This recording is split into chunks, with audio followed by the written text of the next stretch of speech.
She never got 3D vision, but she didn't know. And nobody asked her. So, of course, she was aware that she was somehow not ever 100% in balance. Not ever. I think she even only drove certain streets and roads that she knew very, very, very well because she was aware there was something, but she just didn't really know what it was. Anyway, she's about in her 20s, goes to university, and she's studying to become a neuroscientist. And in one of her early classes, the professor points out what happens to cats who either have their eyes, one eye taped off after birth, or put into little cages where there are, rejas. What do you call that? Wheels. Yeah. And so, of course, the cats are not used to compensating for this line here and this line here, so they never get proper vision. And the way he described the flat vision of the cats who had one of their eyes taped off at birth, she thought, oh, that describes me. Then she went out and took all kinds of sensory vision tests and failed every one because, of course, she didn't have 3D. So she was in her early 20s at this point. She just said, okay, fine. Yeah, the wisdom is that there's nothing to be done about this, so she just carried on. She finished her degree and became a neuroscientist, got married, had children, and one fine day when she was already like 48, she's at a cocktail party. And guess who was there? Oliver Sacks, if you have heard of Oliver Sacks. He's the guy that wrote The Man Who Mistook His Wife for a Hat. And he was another neuroscientist, very well known, who wrote many wonderful books. Oh, you may know him for the movie made of one of his books called Awakening. Robert De Niro was the doctor, wasn't he? Robert De Niro was the patient or the doctor? The patient. The patient, yeah. So anyway, long story short, she runs into Oliver Sacks at the cocktail party, and for some reason they start talking about her vision. And he says, what have you done about it? She says, oh, nothing. He says, but wouldn't you like to see the world in 3D? And she says, no, I'm fine. I'm not missing anything. And he says, how do you know? So she looks for something. When I read her book, I had never even heard this term. She looks for a vision therapist. And by the way, the person who recommended that book to me, because she knows how much I like this kind of stuff, you may know her, Jane Machen from Optica Machen in Estepona. Yeah. So anyway, she looked for a vision therapist.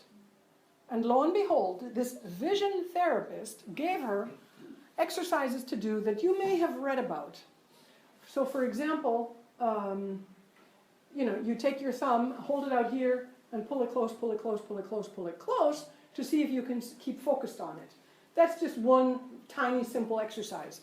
And she gave her dozens and dozens of exercises to do, and she had to practice several hours a day, and she practiced like a year, and nothing changed. So, one day, she's in her car, and, she just turned on the key, and she's looking in the rearview mirror to make sure she can pull out of her parking spot, and the mirror was floating in space, as you and I see it. It had detached itself from the flatness of her vision to out here, where a rear view mirror normally is, because she could all of a sudden see in 3D. Well, it shocked her so much, and she thought it was so crazy, like if you and I all of a sudden saw a cartoon character standing there in front of us, she immediately lost the vision of that, and said to herself, oh, that's silly, of course not. A few days later, same thing, she's in the car, she's going to grasp her steering wheel, and the steering wheel is floating in space instead of being attached to the dashboard. Well, our steering wheels are all attached to the dashboard, but what she means by floating in space, in her case, if this is the steering wheel and this is the dashboard, the way she saw it was like this. There was never any space. She never had visual depth, because you don't get visual depth unless you have 3D vision. So of course, with the second time, with the steering wheel, she realized, okay, this is it, this is happening. And from that day forward, it took very little time for it to happen continuously.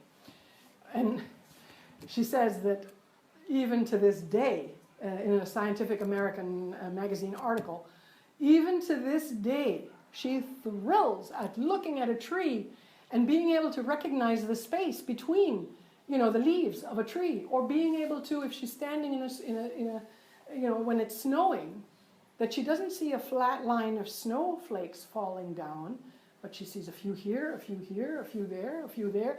There is no flatness anymore. Neuroplasticity, that is what changed her vision. It was the brain cells that reacted to these very boring exercises that she almost gave up on that changed it. And now she sees 3D just like everybody else. And my last example, which is more into our regular lives as opposed to these rather radical situations I've been talking about. Let's talk about somebody who is prone to ruminative thinking. They go on and on and on and on about whatever it is that ails them. And that, of course, is torture, right? So, from a neuroscientific point of view, you have created some very strong, durable neural pathways associated with this kind of thinking. And that means, of course, that you can't really get away from it. No matter what you may try to distract yourself by going out to lunch with a friend. In the middle of lunch, it pops back into your head. You may be watching a lovely movie.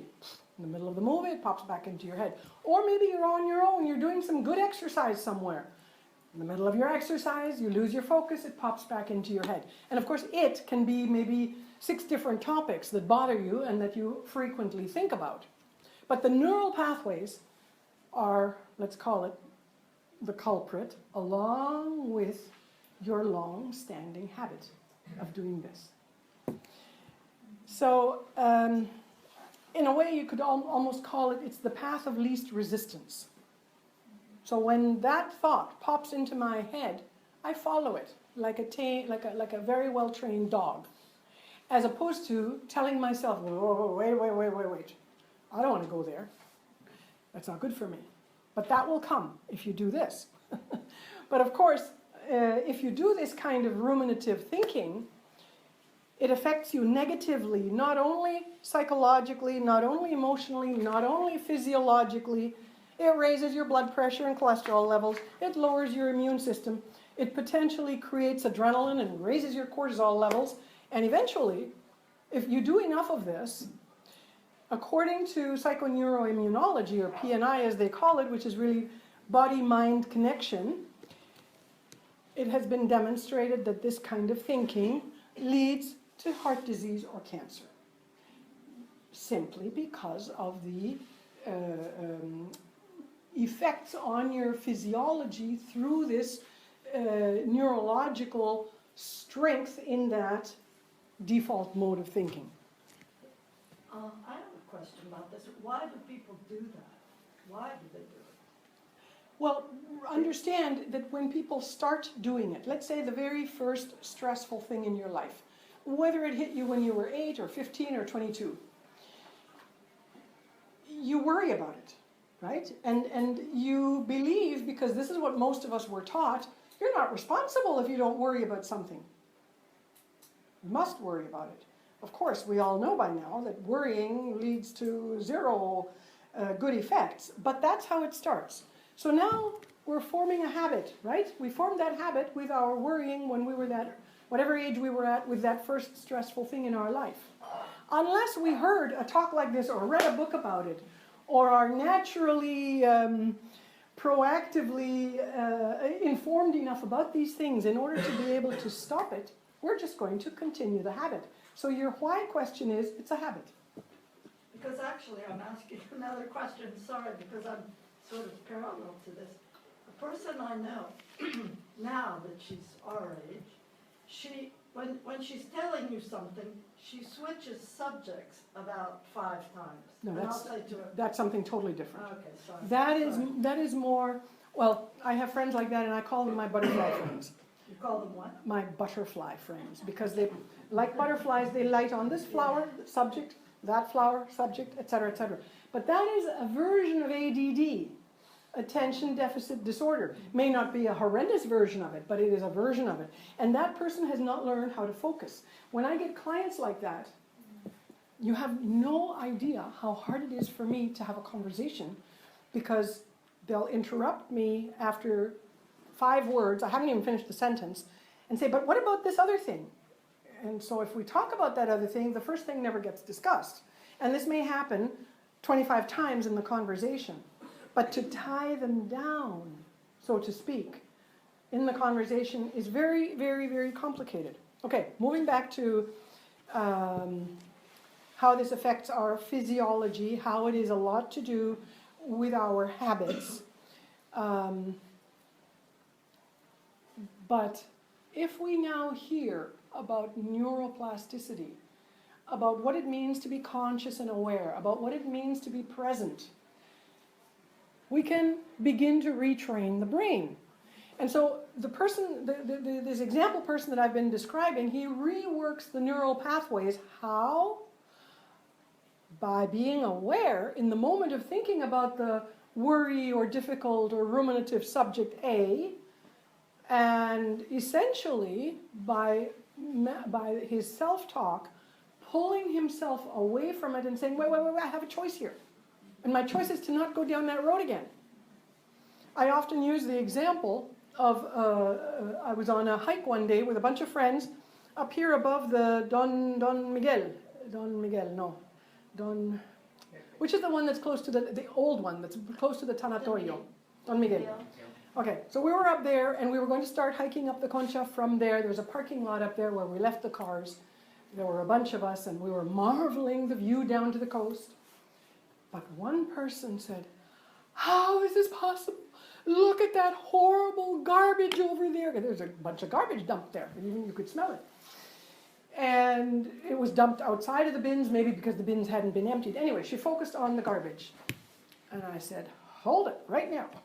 I said, you have a choice here. You can look at this garbage or you can look at the beautiful view on the coast. You're choosing to look at the garbage. That's on you. I'm looking at the coast. But you see, with our thoughts, we can kind of play the same game. And it has to become a little bit of a game because you need to feel kind of good while you're doing it, as opposed to, oh my God, I've got to do this. And you're stressing even more about getting rid of your stress.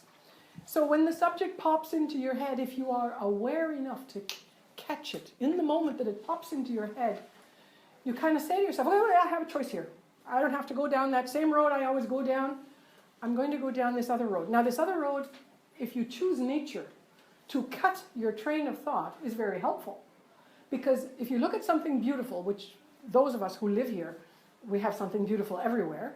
You just look out of the window, see something beautiful, look at the blue sky, look down at the sea, look at the mountain, look at the, the green, the flowering bougainvilleas, look at whatever you find beautiful. And it may create a tiny, tiny little energetic shift in you, but you've made a little cut with that ruminative thought on whose well-traveled road you were about to embark. But now, you go down this other one, you notice a little shift, you feel a little better, you go on with your life, you do whatever you have to do, and perhaps 10 minutes later, maybe that thought pops up again. Well, you do exactly the same thing. And each time you do it, you are shaving off a little bit more from that very strong neural pathway that you've had for years and years, and creating a gentle, fine, little new neural pathway that depends on this new way of thinking. And I think, is this also, it's not mentioned often enough, I don't think, but it could be used for addiction, right? When I stopped smoking, there was a woman that stopped at the same time, and I ran into her a day or so later, and she's, I'm dying for a cigarette. I said, I just don't allow that thought into my head. And a week later, she'd started again, because she was continuing the whole thought process, I'm dying for a cigarette. And I've mentioned this quite a few times to people when they're trying to stop smoking. They hadn't come across it before. This is what you mean, right? Of course, this is neuroscience. Yes. This is for addiction. Yes, so, it's for many, many things. Mindfulness is the